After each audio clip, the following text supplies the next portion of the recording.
स्वागत है सर आपका टेली चक्कर पर। सबसे पहले तो बताइए कि how is it going on, कैसा चल रहा है? क्योंकि जब आप टीवी करने लगे थे, अनुपमा का हिस्सा थे, तो वो एक शिफ्ट टाइमिंग रहती थी, सुबह कभी लेट। अभी अभी आप, मुझे लगता है आप अपने मन के हिसाब से डिसाइड करते रहोगे मुझे इतने बजे निकलना है। हाँ, ऑब्वियसली रूटीन में तो बहुत फ़र्क आ जाता है। हाँ। ज़मीन आसमान का फ़र्क होता है बिकॉज़ आपको जब पता है कि यार आप अब आपको शूट पे जाना है तो एक फ़िक्स टाइमिंग होता है। तो आपको रोज़ सुबह उठना है, वो रूटीन होता है। इट्स अ गुड थिंग क्योंकि आपका एक डिसिप्लिन बन जाता है। करेक्ट। तो when you are not doing something like that, हाँ। तो आपको फिर वो अपना लाइफ़स्टाइल बनाना पड़ता है कि यार चाहे कुछ हो या ना हो, मुझे सुबह इतने बजे उठना है, इतने बजे वर्कआउट करना है, इतने बजे खाना है। ये सब चीज़ें डिसिप्लिन में आ जाती हैं। तो मुझे वो इशू कभी रहा ही नहीं लाइफ में डिसिप्लिन का। तो I have always been very discipline और उस डिसिप्लिन के चलते ही मुझे बहुत ज़्यादा डिफ़िकल्टी नहीं फेस करनी पड़ती है। हालांकि मैं अब थोड़ा आराम से सोता हूँ और थोड़ा आराम से उठता हूँ क्योंकि वो जो थोड़ा सा फ्री टाइम मिलता है तो कुछ ना कुछ ओटीटी पे देख लेता हूँ। बट एक चीज़ में अब मैं बहुत ज़्यादा रेगुलर हो गया हूँ, वो है मेरा वर्कआउट और जिम और जो मेरी फिटनेस रूटीन है वो अब बहुत ज़्यादा अच्छी हो इंटेंस हो गई है अगर मैं कहूँ तो। intense हो गई, पहले से बहुत बेटर हो क्या देखते हो ओटीटी पे वैसे? गई। यार मैं ज़्यादातर हॉरर फिल्में देखता हूँ और मैं इसलिए हॉरर फिल्म्स देखता हूँ क्योंकि एक तो मुझे शौक है बहुत, दूसरा मुझे ऐसा लगता है कि हॉरर फिल्में इतनी एंटरटेनिंग होती हैं कि आपको उसमें कहीं पे भी ना अम, दिमाग लगाने की ज़रूरत नहीं है। अच्छा, हाँ वो स्पून फीड होता है। हॉरर में दिमाग लगाने की ज़रूरत नहीं होती और मुझे एंटरटेनमेंट ज़्यादातर वही अच्छा लगता है जो थोड़ा सा आपको अनवाइंड होने में मदद करे, जो थोड़ा रिलैक्स होने में मदद करे, थोड़ा थ्रिल दे, थोड़ा फन दे, थोड़ा जॉय दे। तो मुझे हॉरर में सब कुछ मिल जाता है। Correct. What is about this love stories, romantic stories, इन सब में कितनी दिलचस्पी है आपकी? नहीं, मुझे I am not very fond of romantic stories particularly, not like for instance as a human being maybe I would have liked to be romantic or romance, because I'm anyway a very compassionate, emotional and uh, I would say I'm a caring person, तो वो automatically real life में आ सकता है ऐसे किसी भी इंसान के। But to watch it on screen में मतलब बहुत रेयरली ऐसे कोई होगा। गाने बहुत पसंद आते हैं मेरे को, बट स्टोरीज जो होती हैं वो बहुत रेयरली। जैसे मुझे एक रोमांटिक फिल्म जो बहुत ज़्यादा अच्छी लगी थी विच वाज जब वी मेट, जो बड़ी खूबसूरत फिल्म थी। तो वो मुझे लगता है इम्तियाज़ की probably according to me was the best film. मुझे बहुत अच्छा लगा था और उससे पहले भी उन्होंने एक बनाई थी, सोचा ना था आई थिंक। तो इम्तियाज़ की वो रोमांटिक फिल्म्स मुझे बहुत अच्छी लगी थी एक दो। Other than that I don't really particularly watch any romantic film. आपकी लाइफ में कितना लव स्टोरी था, या आपका, अच्छा शादी से शुरू करते हैं, was it a love marriage और arrange marriage? No no, it was a love marriage. तो आप कैसे आपने इनिशिएट किया? क्या ये वो टाइम वाला प्यार है कि आप चेस करते थे? एक्चुअली मेरी जिस उम्र में शादी हुई ना, उस उम्र में इतना आदमी सोचता नहीं है, वो इम्पल्स वाले डिसीजंस होते हैं। तो I got married when I was 22 and I got engaged when I was 20, I think maybe just 20 or 21.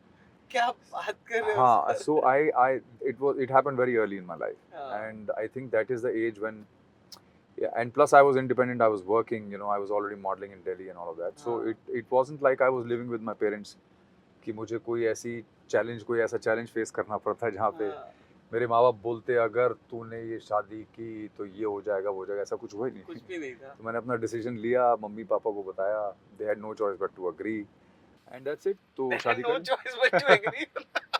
क्या करते बेचारे, I was living in Delhi. मतलब अलहड़ जवानी में आपने शादी कर ली थी। कर ली। सो अब कैसा चल रहा है? अब मैं शादी करने जा रहा हूँ इसलिए पूछ रहा हूँ मैं। मुझे पता नहीं ऐसा क्यों लग रहा है कि ये तुम्हारी हंसी जो है अब बदलने वाली है बहुत जल्दी लाइफ में। अरे यार सही में जितना खुल के हंस रहे हो, पता नहीं आगे चल के इतना खुल के हंस पाओगे कि नहीं। नहीं ऐसा नहीं करो ऐसा आप। नहीं, ऐसा मैं क्यों कर, तुम रहे हो मैं थोड़ी कर रहा हूँ, शादी तो तुम कर रहे हो ना। हाँ अच्छा तो मुझे बताइए इतना वक्त आपने फिटर्निटी को दे दिया है क्या आपको हेजिटेशन होता है जब आपको खुद को इंट्रोड्यूस करना पड़ता है कई बार क्योंकि आजकल जो नए बच्चे आ रहे हैं नया चीज आ रहा है नई चीजें आपने इंडस्ट्री को बदलते हुए देखा होगा जैसे मुझे लगता है टैलेंट मैनेजर ये चीज आ गया है यू नो जो पूछते हैं अच्छा क्या कैसे कितना काम किया क्या किया तो ये प्रोसेस और क्या होता है वो फॉर्चुनेटली मेरे साथ तो ऐसा नहीं होता है, because obviously the kind of body of work that I have had, तो ब्रीफ आइडिया प्रॉपर सबको है everybody has seen the work that I've done. Everybody knows what I've done and what I'm all about. तो fortunately ये चीज़ें तो नहीं होती क्योंकि I think God has been very kind in terms of the kind of work that I've done.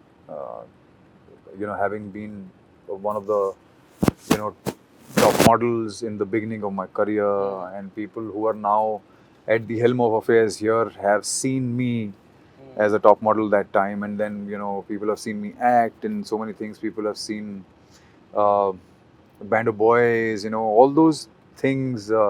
किसी ने मेरी हॉलीवुड वाली फिल्म देखी, किसी ने वो देखा, किसी ने ये देखा, तो every body has known me in some way or the other, as an actor, as an artist. तो वो इशू मुझे फेस नहीं करना पड़ता है.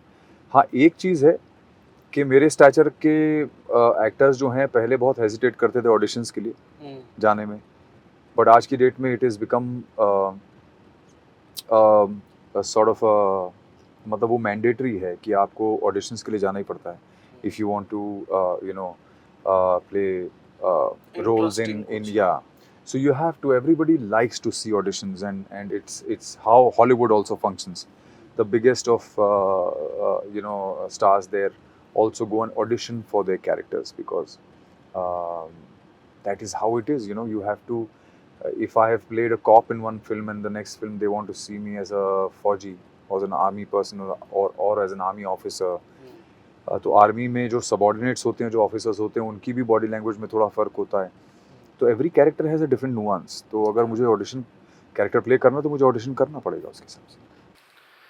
आपके बेटे का मतलब बच्चों का क्या रिएक्शन था वनराज के किरदार को लेकर? टू बी वेरी ऑनेस्ट, मेरे बच्चों ने शो देखा नहीं कभी. क्या बात कर रहे हो? हाँ, because they don't really watch television. तो my wife watched it for a while, but then she also stopped. And मैंने खुद while I was doing Anupama, मैंने लास्ट के 2 साल से अनुपमा देखा नहीं था. Because then I mean it becomes a routine ना कि आप इतने टाइम से जो है शो कर रहे हैं, and then after a certain point you say कि चलो. But do they ask कि पापा क्या कहीं तो देखा होगा ना कि पापा why are you being so rude? नहीं, not really. They are always busy doing their own stuff, and they know about the show. They know everything. They probably, if they watch a scene or two, suppose someday, like it has happened a few times, a couple of times maybe, when Bapuji has come to me and told me. I mean, he would always tell me that वो scene देखा आपका और बहुत mind blowing था, बहुत कमाल था, ऐसा था, वैसा था.